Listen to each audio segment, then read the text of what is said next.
Welcome to Revive Ministries Podcast. This month we are continuing the theme. Actually, it's incorrect here. The podcast started in 2019. I started doing themes a year after, but I started with this idea of it's okay to fall. Henry Ford says it this way: one who fears failure limits his activities. This idea is a big one, especially working in the mental health field. A lot of times we may put up barriers that we don't even notice. Winston Churchill says it this way: success is not final, failure is not fatal. It is the courage to continue that counts. Today, to unpack this topic, we're reminded that though this the idea of it's okay to fall is near and dear to me. We know those who are struggling, those who are in crisis. I do encourage you to find what is out there, what is helpful. So last month was World Suicide Awareness Day, and I do want to encourage, in the States we have the 988 number. It's crisis hotline if you are seeking or needing a professional help. But I do encourage you, wherever you are around the world, to find help today. And today we have a new guest. Her name is Claudia. Thank you so much for joining us and being a part of this discussion on how it's okay to fall. Thank you, Claudia. Thank you for having me. Thank you. A lot of times, Claudia, I recognize that people say it better than me. I already shared two quotes from some monumental people, and one of the other ones that come to mind is Albert Einstein. Albert Einstein says it this way: a person who never makes mistakes never tried anything new. What comes to mind when you hear this quote? Um, the first word which came is aliveness. Hmm. When we make mistakes, we learn, and that also sometimes painful, but there is Mm-hmm. also an aliveness in that. Mm-hmm. I feel like in when I'm thinking about this quote, also is like it's very human. It's kind of unrealistic, kind of to be like, I'm gonna get it right the first time. If I never rode a bike and then I expect to ride it like I see people ride bikes, you may be putting too high of expectation yet, because it doesn't mean they won't be able to ride a bike. It just there may be some trial and errors, and sometimes we may associate that making sense. But when it comes to other parts of our lives, when we should have been somewhere already, we're less forgiving to ourselves, we're less Mm, patient. um, yeah. I want to ask you, from your experience, what has helped you through some notable mistakes? What worked? And what have you seen? It doesn't have to just be your own experience, but what have you seen worked and what did not work during those times when you are frustrated? It's easy to say this 2020 hindsight, but when you're actually in it, that's where how we respond at that moment.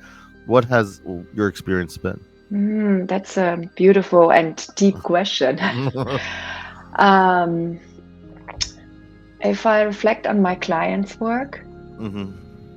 I feel that fear is the most powerful emotion which is in the way of trying something new, doing Hmm. or getting out of the comfort zone. We rather stay in a, let's say, container or a pattern which is hurting, but yet it's comfortable because we know it. Hmm. I'm sort of, and that is, I think, it's a very big challenge to let go of the known when stepping out into the land of the unknown. Yeah, and I think as we learn and as we grow, at least for me, as I learn more things, I also learn how much I don't know, and it's because Mm, kind of this, this it kind of comes together, and I think what I've seen, and you could kind of share your thoughts, is people, the idea of uncertainty and uncertainty, how we get stuck, as you were sharing. um I think it's a real struggle, especially nowadays. Not to be insensitive, but thinking about just a couple of years ago when COVID's first hit the world, there's a lot of uncertainty with what was next, and in the global. But in the global field, but when you look at even individuals that, in their lives, most times there is a lot of uncertainty. We may kind of, mitigate it with some ways to kind of hedge it towards something more positive that we are wanting. But I like to kind of look at it in the perspective that our lives are always unfinished in a weird way. If we're okay with that, if we realize that, I'm okay right now, I like where I'm at, but like embracing the process, it's as of healing, of growing. I think it's also how you see, I'm in the States, but in Europe it's very different, like how they view work, in the sense of, we're trying to catch up to the work-life balance. Over here it's what we have, how high are our salaries, how important our titles are. Over there, Yeah. like how much time I have to spend with my family, how much, Hmm. it's just kind of different. So what are your thoughts on this, just what your experience has been, or just anything you want to Yeah. feedback or share? Right. Yeah. Thank you. When you spoke, what came or what I would like to respond to is, well, how can we be in the here and now? Because when we're in the here and now, there is no, you know, aim, goal. Then we can really accept, then it's okay that we don't know. Mm-hmm. And that is the biggest challenge, right? We always are either in the past or we live in the future, but we're never really in the here and now. And Mm-hmm. when we can really drop into that, okay, I am right now, what is in front of me? How alive or what is gifted to me? How rich is my life actually when I'm really present? Mm-hmm. And when we come and make that a practice, I think Mm-hmm. a lot of things will fall away because we have fear, we worry about things which may never happen, or Mm-hmm. we hold on to things which have been happened a long while back and they form and shape us. But do they really matter in that very moment? Mm-hmm. Often In, not. yeah, a lot of times, I think, I had a guest not that long ago that said, if the problem, if something I'm facing right now is not going to affect me in 55 years, it's not a problem. I know it's kind of weird that he said it that way, but it's it's it's being kinder, but not to just generalize. But I do like this notion of, you know we're not gonna know everything, and I could say that, and like I remember just even me growing up.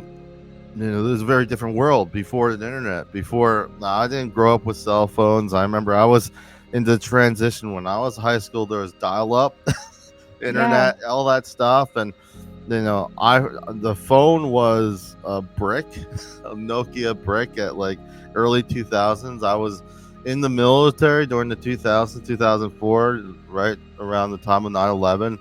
I just remember just everything changed so quickly. We had so much information so quickly. I remember the Dewey Decimal System in the library. I would have to go and find a book in the way of looking through card catalogs. Now everything's internet. Everything's yeah. very technological. And if I'm gonna honestly talk about how we look and want to have certainty, we also have to understand that the playing field has changed. We have a lot of information out there, but Hmm. very little understanding of it. So Yeah, and often it's a distraction, right? yeah, It's like, yeah. what does really matter? It's the human connection. We Hmm. get, sucked into our phones like this is the most important thing. But maybe sometimes it would be just better to put it down and go into nature and hug a tree Hmm. and really ground back into that present moment. Yeah, and it kind of goes to the idea that we as humans sometimes are not ever really sometimes satisfied. There's always this kind of hole in us, and technology is great in the sense that we could have this podcast right now. You're all the way Hmm. where you're at, and I'm.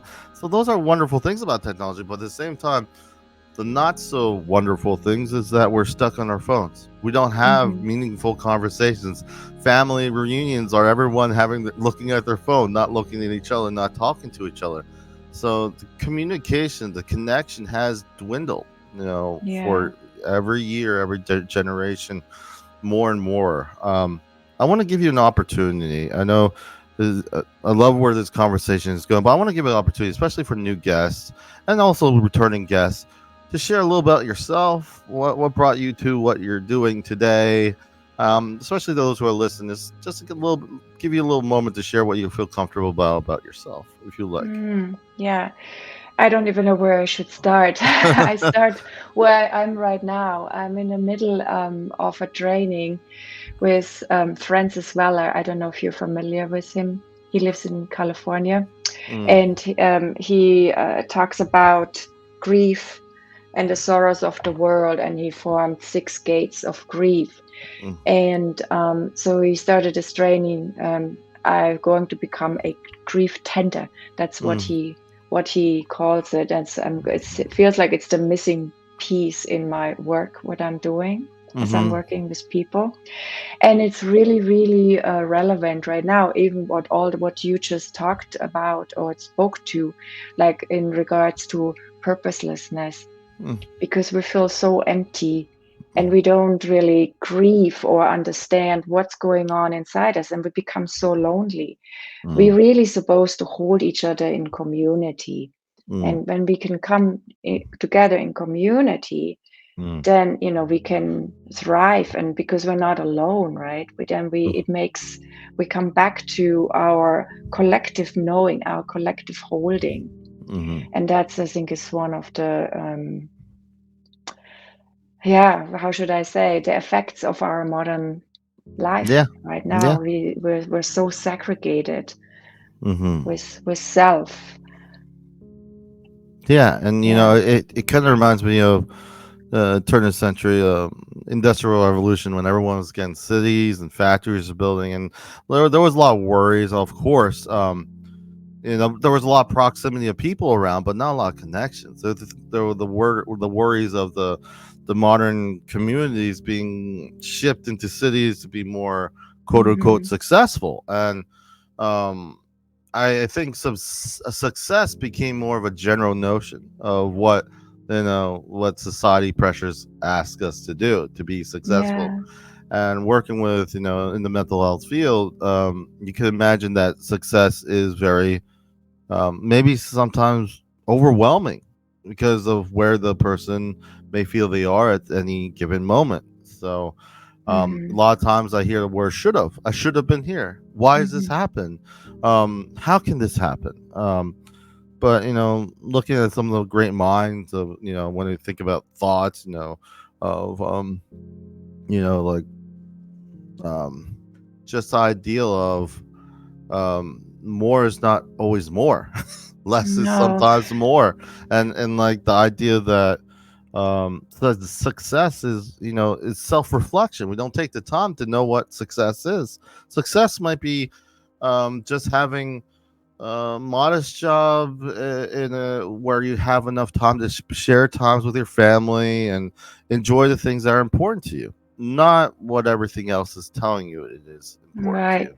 Yeah, there's so much external pressure on us that we actually, get scared of learning inside, because we feel we cannot fulfill these external pressures, and that's where a lot of the mental health issues steer from. Mm-hmm. When we get overwhelmed, and then we get into, secondary um, fulfillment, or addictions, or numbing, or a consumption, secondary consumption, which is whatever it is, porn, shopping, gambling, you name it, all of Mm-hmm. those things, just to numb out that emptiness again, that purposelessness in us. Mm-hmm. So it's really hard. And then when we take a moment, it's overwhelming, right? Where do we start? I see this so often. There's like we have lost the connection to our bodies. Actually, we Mm-hmm. don't even understand. Our bodies often screams at us and says, "Stop! I need a break." Mm-hmm. And we are so good in ignoring. We don't even know the language of our bodies anymore. Yeah, and So disconnected. I think also the conversation, at least it shifts in the United States. Before I say how are you, a lot of people say I'm okay. 10 years ago, 20 years now, how are you? Oh, I'm busy. It's like Mm, busy becomes the okay. So as long as you're useful, then you're okay. Then it becomes a bit more external to what you're actually experiencing. Am I really Yeah. okay? Is it more important to feel, well, appear that you're doing well than actually being doing well? It's something that obviously is troubling. That's why I thought when I started this topic in 2020, like I said before, Hmm. I already felt the shift going that way. The idea that um, it's not okay to not be okay. I'm not. It's not okay that I made a mistake. This happened. And it's so easy to overlook some of the steps you made forward, some of the steps Yeah. that is right in front of you. And you say about being present. We a lot of times don't give ourselves enough time to even be present or even to Mm. self-reflect. So when we have no time to self-reflect, we're working a job, doing overtime to a job that we hate because we don't think there's any way out, or we feel that we are riddled with shame because of something that happened in the past. Then there's no time. Then everything gets generalized. Then what happens Mm. to the individual itself? It gets lost in these. I guess at least for me, I don't know about you. I feel, especially I get worried when young kids. I say, "Oh, what are you going to college? Or where do you want to go?" Or university. I feel like I'm talking to a commercial. I don't feel like I'm talking to the individual. Oh, I want to go into this because this field because it has a lot of opportunities. Like it sounds like Rehearsal. that It was rehearsed. rehearsed. Yeah. Right. I'm like, Yeah. do you want to do that? And I find that I'm saying that it's been there before, but it seems at least more present now. That the idea of self-reflection, success, grinding, not sleeping, not taking yourself, but getting that only it is one more year, one more month, and then I'll be successful. Right. Foregoing your own self-care, I think is the least troubling sign I've seen. Yeah, but then there's you, and you have this podcast, and you invite people into these conversations, and I think that's one step, right? That's where we start, and Mm, then it's like a mycelium, like it spreads out, or there's this word like pollination. You mm-hmm, pollinate, we pollinate each other with these. We normalizing these conversations, and mm-hmm, it's okay to fall. It's in the title, right? And mm-hmm, I think it's absolutely okay to fall. Matter of mm-hmm, fact, we need to fall. That's how we started the mm-hmm, conversation. We mm-hmm, need to learn. We need to come back to our knees. And is it easy? But life has never been easy. So just in order to, like, what is essential? And that was such a gift we got handed from COVID, actually, mm-hmm, to slow yeah, down mm-hmm, forcefully, and realize, wow, I need community. I need mm-hmm, connections. Where are my yeah, friends? Who can I yeah, trust? Who can hear me? Who can see me? All of those things. And mm-hmm, now, boom, COVID has gone, and we're back on the treadmill, so to say, of, the mm-hmm. grind, as you named it. So, yeah, what did we learn? I don't know. It's just, I guess we need these reminders constantly over Yeah. and over. Well, it's like, I think, as humans, we look at our calendars and they have Cancer Awareness Month, or, we're very forgetful. It's not that, and, sometimes, but that's not always a bad thing if we learn, um, if we make it a point to take time to reflect and have conversations, like you said, like this. I don't. I remember when I first started doing podcasts, and people like, oh, I'm not really know much. I say I'm not really an expert in the field. Whatever I'm telling, I'm like, that's not the point. The point is that we continue the conversation that no one wants to have. A Yeah. lot of times the conversations are hard. Grief. I can't. A lot of people have lost someone during this whole COVID. A lot of insensitive talk. A lot of people feeling uh, less appreciated. Grief is Prolonged grief, it's actually, I think it entered into the DSMV, the new edition.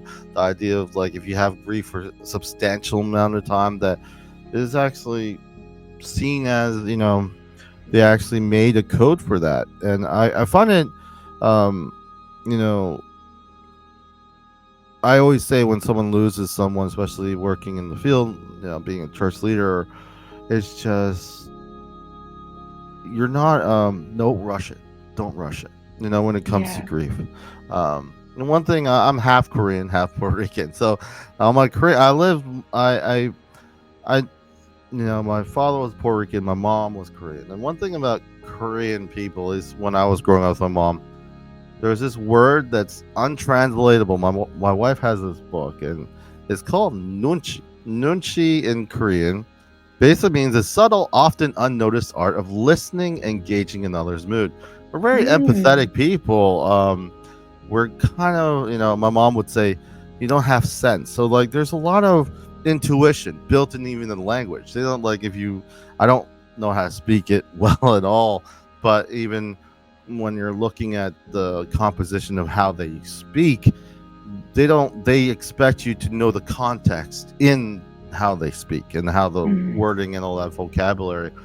And it kind of really mirrors this word, because we Koreans, at least when I was growing up, they want to really know, they really attach the context. So they attach the person with the context. And a lot of times, sometimes it can be a positive thing when they have context. You don't have to repeat a story to someone. They're like, oh yeah, that person is struggling. And it's kind of nice when you feel heard that way, when you're with Yes. friends, and you don't have to repeat the story because they just didn't take the time, or they just have this busyness and they forgot. And not to be shameful or anything of that nature, but I was raised in this idea of being intentional, of listening and understanding and Mm. noticing others.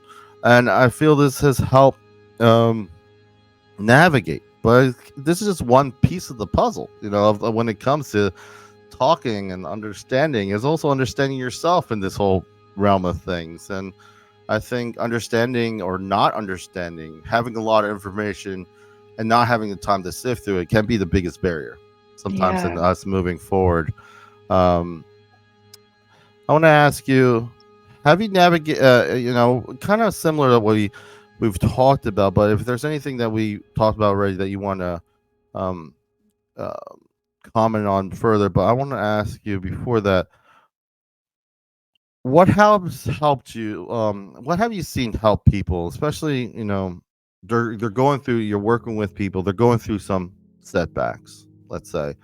Um, Actually, it's amazing that the most important thing which helped is listening, what you just said, because we're not listened to anymore. And often when people come to me and I work with them, it's maybe the first time that they're in a safe space mhm, that they can share, and somebody gives them mhm, abiding presence. I am just listening to you. mhm, And when we're listened to, so much can shift. There's suddenly that spaciousness. There's nobody who, there's no judgment, there's no shame, there is no solution solving anything. It's just allowing to express and to be listened to. And mhm. that is incredible. That is. Yeah. That I think. ties really into your word. It's really Yeah. beautiful. I just remember, just thinking, when I a little short story, when I got out of the military, I was struggling, and I remember just having this disposition. Just, I was during the time where I couldn't get maybe the help that I wanted at the time, and these other people, when I went to support groups, I'm like, I couldn't connect, and it was an unsolvable problem, because the thing is, I would not connect. And if I'm really being honest, it was me putting up a barrier because I felt hurt, because Mm, I wasn't allowed the same amount of care that people out there, and it feels like they're just not taking advantage, they're just complaining. right. But the idea is, what I learned through time, through decades, is no one will really understand me, and that's okay. But the idea is, I'm creating this scenario because I'm afraid, I'm scared of the scenario, opening up. I'm angry because yeah, I wasn't vested the amount. I didn't understand what was going on with me before. However, that in itself still locks me up from actually getting maybe the care that I needed at the time, because I was just angry at the fact that this person who doesn't know me, I don't know their context, but I'm saying this person is unappreciative of what they have. All Mm, that does is prevent me from getting what I need. It's kind of weird right. that that happens. Later on, I did some support groups. I actually facilitate support groups now. I work in the mental health field. I couldn't see myself doing anything else. I love what I do. I love working with people. It's not that they don't appreciate. It's just it's a lot more complicated.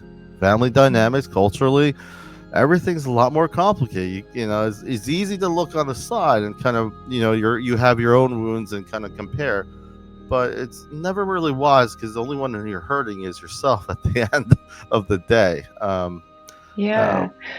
Well, also that makes us realize we're all in this together. Nobody yeah. is accepted. We all have these traumas. We all Mm, have these family dynamics. mm, So when we understand that, I mean, then I can totally come and listen to you. I don't mm, need to judge you. We're mm, just all the same in some form and way, mm, mhm, and together, I'm again coming back to this community.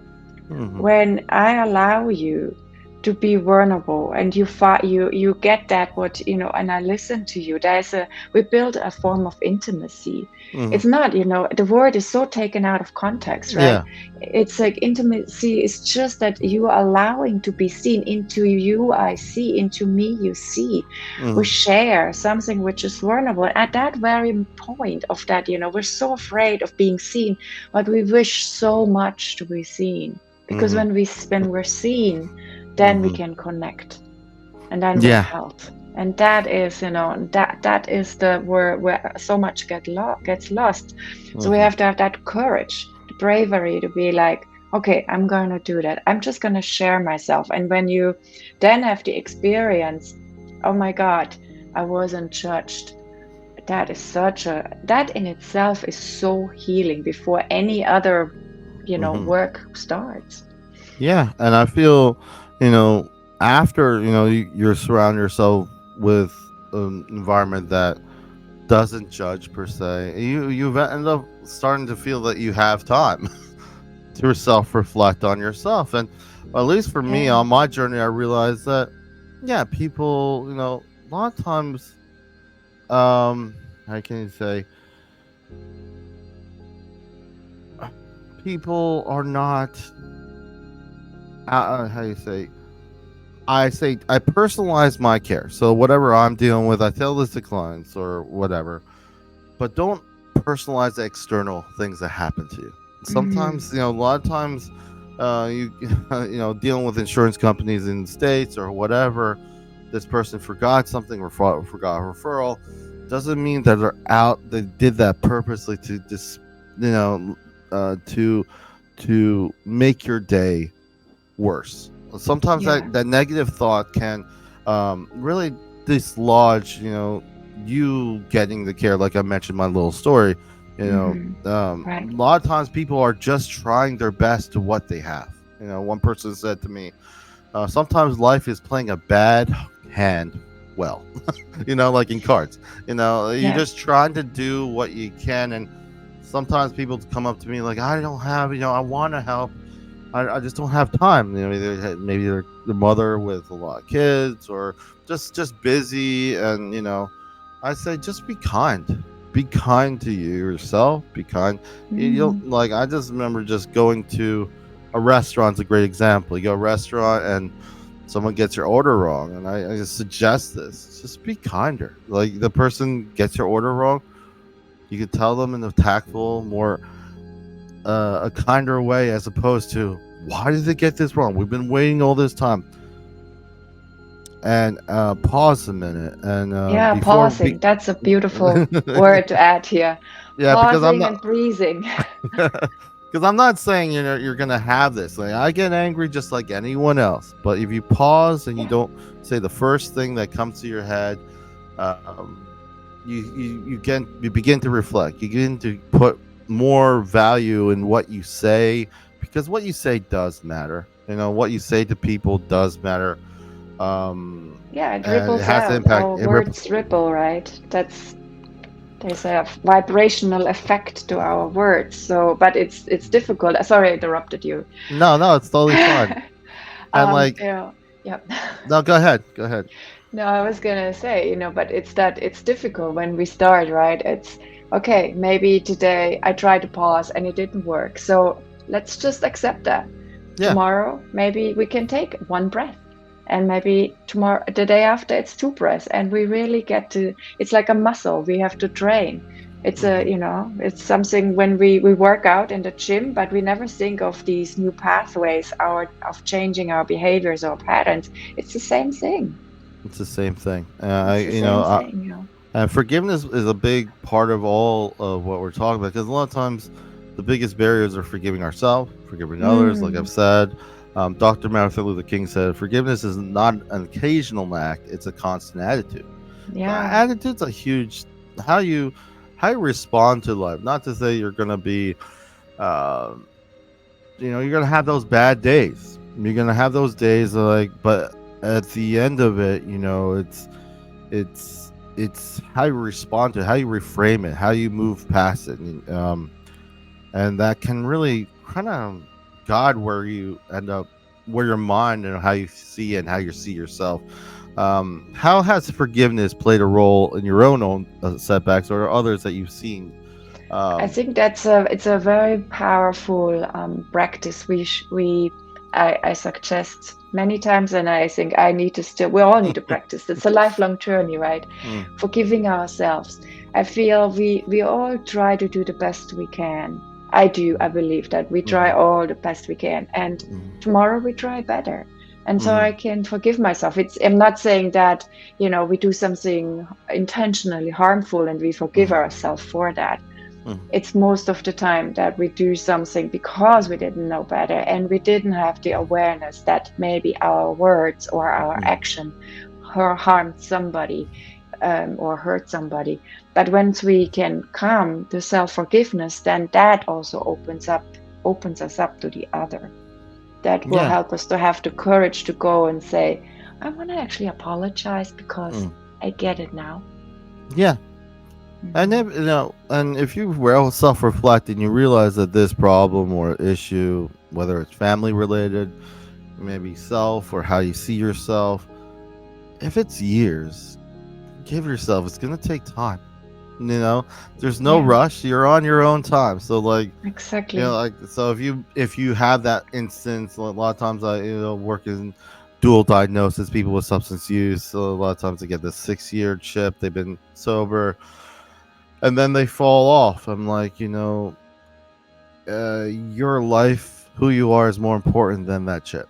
So Yeah. I always say, at the very least, when we talk about environment, you may not be in the ideal environment, wherever you're at, but if you can be in an environment, have access to an environment that you can ask these three words: I need help. If you can actually say that, Hmm. it might not be ideal, but if you can say that, I feel that's why I encourage those who are listening. It's not, you may not be where you want to be, but if you could say to yourself or tell someone, or go and get help if you need it. That's why I encourage you who are listening. I need help. Hardest three words to say as adults sometimes, that I But need it's help. the most courageous thing, right? But because there is this stigma that it makes us weak when we Mhm. say, I need help. But I feel there is so much courage and bravery in there. And then I think we're all wired to help one another. If somebody says, I want help out into the world, to their community, their neighbors, people will show up. And it's incredible what happens. And I think also, the Yeah. piggyback, I think a lot of our strength goes by our understanding of our weaknesses, and Hmm. working through, like, I'm just thinking as athletes, when I used to do Brazilian Jiu Jitsu, when I did Brazilian Jiu Jitsu, I know I wasn't the fastest, I wasn't the strongest, but you know what your strengths are. It's just like anything else. And you're never going to be Mm. the stronger. There's always going to be someone bigger, stronger, faster than you. But when you know what your weaknesses are, you have a better way of navigating and adjusting to whatever circumstances. And in a way, I think that in itself makes us stronger, because we are Yeah. not we are we're giving the cards we're given, and it's inspired when people just look past, not just focus on, oh, this is what's wrong with me, but what can I do? What can Mhm. I do to address this and to move forward in this? I want to ask you, as we wrap up, what would you want people to be reminded of October, when as we're talking about being okay to fall I love failing? this question because we're in the shift right now and we're Yeah. moving into fall. And Yeah. actually, nature is showing us right now how beautiful it is to let go, Mhm. of letting go of what's no longer needed, just to make space and then even what we bring, what's ruminating in us, what we are letting go, that this is fertile ground. Mhm. And that there, and sometimes also that we go into these times of darker, longer nights and shorter days, that it's needed for us to grow, that the nutrition needs to have this pausing time. I live very close with nature, and I Mm. feel nature teaches us so much. And Yeah. so I think October is a beautiful way of connecting to nature in that way, and allowing whatever comes up to be like, wow, that's incredible. I get to be with this. Even so, it hurts right now. It feels uncomfortable. I know this is the fertile ground for the next version of myself. Yeah. And there, I've heard people, will say, and this might be bold for me to say, but this person's lazy. The word lazy is very negative in that regard. Mm. I honestly don't believe there is anyone really lazy. You find someone that's passionate in anything, if they feel valued, people want to do things. Yeah. When the best way to teach is not to even tell or even me share. It's actually to involve individuals, especially Mm. children, young people. Involve them in leadership, involve them in learning to problem solve, knowing that, valuing themselves, time management, involving in all this, they learn more, at least from my experience. Right. And also what you said earlier, pausing is sometimes necessary for ideas to come, for Yeah. problems to come forward. Mhm. We don't sometimes we're way too fast. And then we're like, why am I not doing this? Or why am I not knowing this? Sometimes we just have to calm down so something else can actually come up, which might Yeah. be the solution to some problems we're carrying. Yeah, and I feel if Yeah. we understand this, and in regards to communication, especially if it's interpersonal, that the problem is, Mm. there's stonewalling, as the term, where you're like, oh, I'm just Yeah. gonna walk away, or you could say, hey, and this is just an example. Obviously, every situation is different, but hey, I'm kind of overwhelmed. This is a lot for me. I really want to work on this, but can we can we return to this? Let's say even give a date. But right Yeah. now, I'm processing what you said. This is a lot for me to deal with, look to understand. I want to work through it, but I'm not saying no. I'm just saying right now I'm overwhelmed, and understand that Yeah. these problems, especially interpersonal, usually are not short ones. They take time. Communication takes time. Building relationships is work. Helping Yeah. others is work. But I do feel that when people find what they are passionate about, what they want, and this is not about, oh, you're gonna. It's not a guaranteeing. It's more about how you view yourself and what success subjectively is for you, and what does that look Yeah. like for you. And I feel when I think it's okay to fall. When I think what I want people to remember is, um, be kinder to yourself. Take time, you know, um, to learn who you are, and then like Right. move Yeah. and reflect on that and see what avenues. If the step forward is so big, maybe there's little steps towards it. Don't be so hard on yourself. If Yeah. you had, go And ahead. even, not even, what does it even mean to fall? Maybe Mhm. it's an invitation to just take a different path. So it's all about how we reframe these, ideas, these preconceived pressures from our society. Maybe we're Mhm. not even falling. We're Mhm. checking in with ourselves right now because this is no longer our future. So we get to stop and be with and breathe and then be like, wow, okay, maybe I need to go somewhere else. This is, maybe it's an invitation. Yeah. Yeah. Or an opportunity to, what? Opportunity, Yeah. possibility, exactly. Yeah. A lot of times I tell people, anger is not bad. It just means that maybe something needs to change. That's it. Yeah, So, there's a um, message there. Yeah. yeah. So I just want to say thank you so much for joining, just coming on and sharing your insight with us today.